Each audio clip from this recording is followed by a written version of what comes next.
slow up, no I don't take shit. I got no love for the fakeness. If you wanna play tough and wanna hate this, I'll always show up. I don't ever slow up, no I don't take shit. Seiring dengan kontrak Marc Marquez yang hanya berlangsung 1 tahun bersama Gresini Ducati, spekulasi tentang masa depannya telah menjadi topik hangat di dunia MotoGP. Marquez sendiri telah menyatakan fokusnya pada pemulihan kepercayaan diri dan kegembiraan dalam balapan. Namun, ada juga angan-angan tentang kemungkinan menyatukan Marquez dengan Pedro Acosta di KTM. Manajer tim KTM Red Bull MotoGP, Francesco Guidotti, memberikan wawasan menarik mengenai potensi kolaborasi tersebut. Guidotti, yang pernah bekerja dengan Marquez di masa lalu, mengamati kesamaan antara Marquez dan Acosta dalam cinta mereka terhadap balap. Yang saya suka dari Marc adalah kecintaannya pada balap. Dia hidup, berlomba untuk kesenangan. Dalam hal itu, Pedro sangat mirip dengan Marc, ujar Guidotti. Seperti yang diketahui, Marc Marquez merupakan pembalap yang tak pernah menyerah. Daya saing serta mental juara dari Marc Marquez bikin para pengamat MotoGP kagum terhadap penampilannya. Marc Marquez tak pernah menyerah, meskipun sering crash dan bisa dikatakan Marc adalah seorang pejuang crash, meskipun hanya finish di luar zona poin. Marc Marquez dianggap sangat loyal dan menghormati para pihak sponsor, meskipun hanya dalam bentuk finish tanpa poin. Marc sangat menyayangkan jika tidak bisa membawa motor yang bertabur sponsor hanya di gravel. Pengamat MotoGP pernah menganalisa setiap crashnya Marc Marquez, dirinya tidak pernah melepaskan stang motor dan menahannya, kemudian mengangkatnya selagi bisa dikendarai lagi. Marc Marquez akan terus memacu motornya sampai garis finish, meskipun di luar zona poin. Itu adalah suatu penghormatan yang luar biasa yang tidak bisa dilakukan oleh pembalap lain. Meskipun banyak perbincangan tentang kemungkinan tersebut, Guidotti menyoroti kompleksitas dalam mewujudkannya. Siapa yang tidak ingin Marc ada di tim? Tidak ada yang mustahil, tapi menurut saya itu sulit. Ini akan menjadi pergantian motor ketiga dalam 3 tahunnya, ungkapnya. Guidotti juga menyebut bahwa KTM sudah memiliki pembalap yang potensial seperti Brad Binder dan Pedro Acosta. Binder dan Acosta sudah bersama kami sehingga kami dapat membuat tim impian meski tanpa Marc, tapi seperti yang saya katakan, siapa yang tidak ingin memiliki Marc di tim, tandasnya. Dengan demikian, lingkungan kombinasi Marquez, Acosta mungkin menjadi impian bagi beberapa penggemar MotoGP, kenyataan mungkin lebih kompleks dari yang terlihat. Namun, kehadiran Marc di grid tetap menjadi daya tarik besar bagi banyak tim dan penggemar balap motor.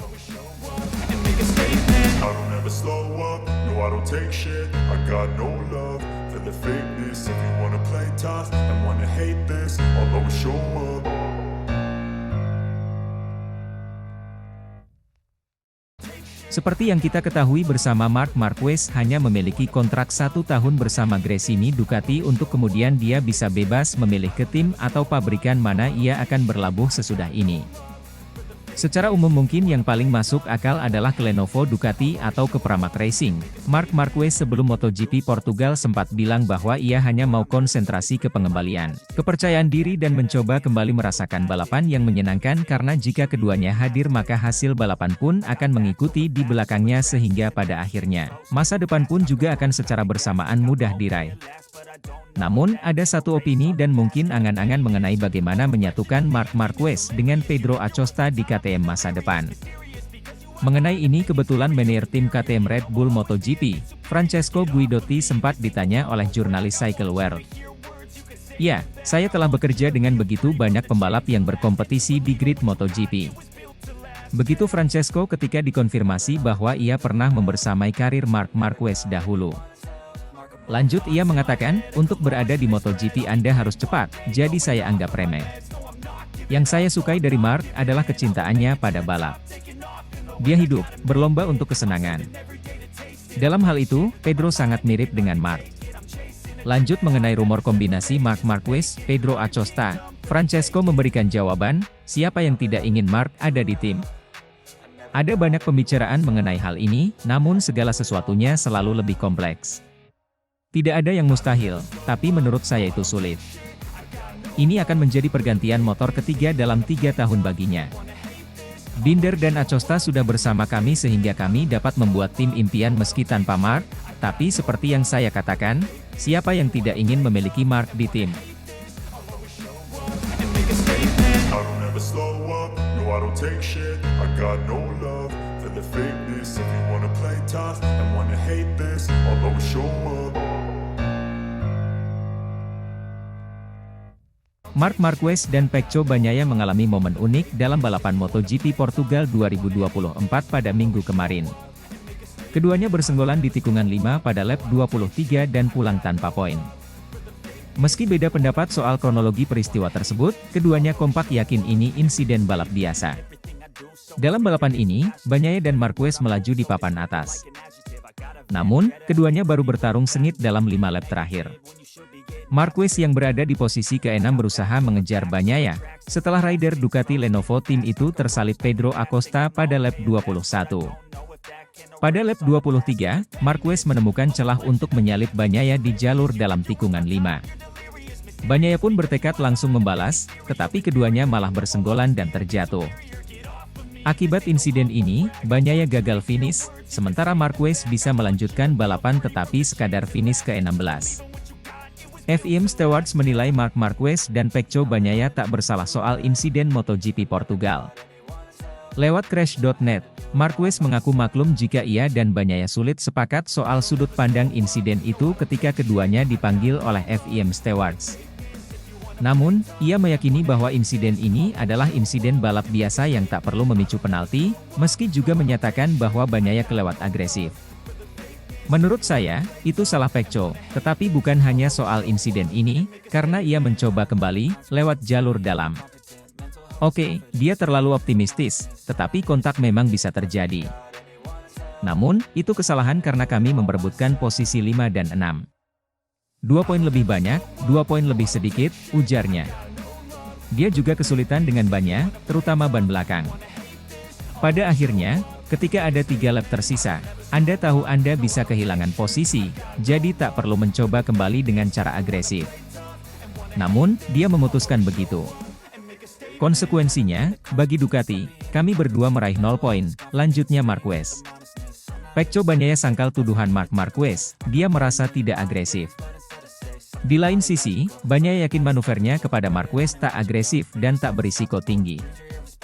3 kali juara dunia ini yakin telah melakukan manuver yang tepat karena Marquez sedikit melebar usai menyalipnya, sehingga ada celah baginya untuk membalas. Sayangnya, strategi itu berujung nestapa.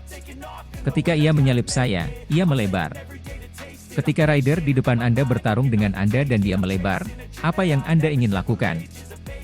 Menyalipnya lagi untuk meraih lebih banyak poin. Menurut saya, itu tidak berisiko, curhat Bagnaia. Ketika Marc tiba, ia mencoba menyalip. Ia melebar. Saya mencoba melalui garisnya. Ia melalui garisnya. Kami pun bertabrakan. Ini adalah hal yang bikin saya marah. Namun, ini normal.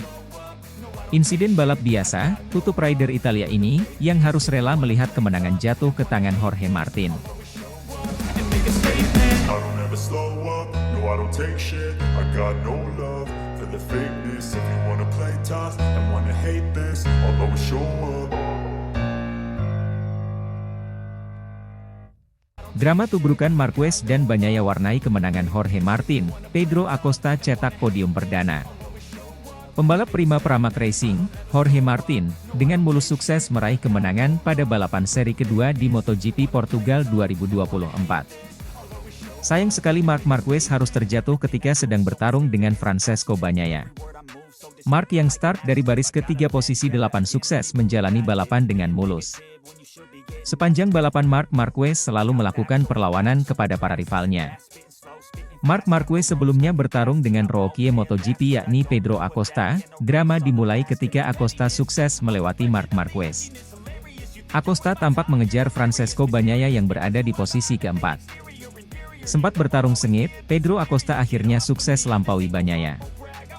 Alhasil Bagnaia jadi musuh Marc Marquez dan bertarung untuk perebutan posisi kelima. Awalnya Marc Marquez tampak membuntuti Bagnaia, namun Marc Marquez merasa tak puas dan sesegera mungkin melakukan overtake Bagnaia. Namun naas, Marc Marquez yang terburu-buru menyalip Bagnaia harus berakhir di gravel berdua, karena kurang perhitungan dalam melakukan overtake. Drama pun terjadi di antara kedua pembalap itu. Mark tampak baik-baik saja dan berusaha melanjutkan balapan. Sedangkan Francesco Bagnaia harus mengakhiri balapan karena motor tak bisa di-starter lagi.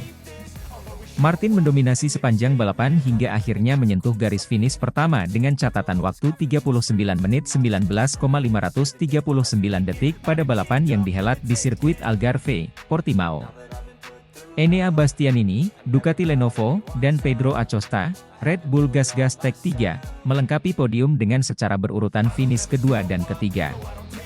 Selain itu nasib sial juga diterima Maverick Vinales.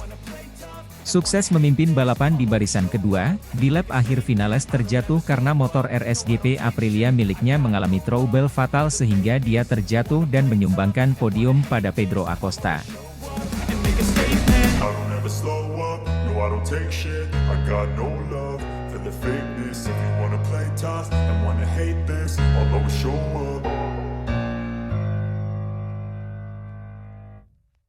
Marc Marquez menyatakan start di posisi ke-8 alias baris ketiga MotoGP Portugal merupakan sebuah kerugian bagi dirinya.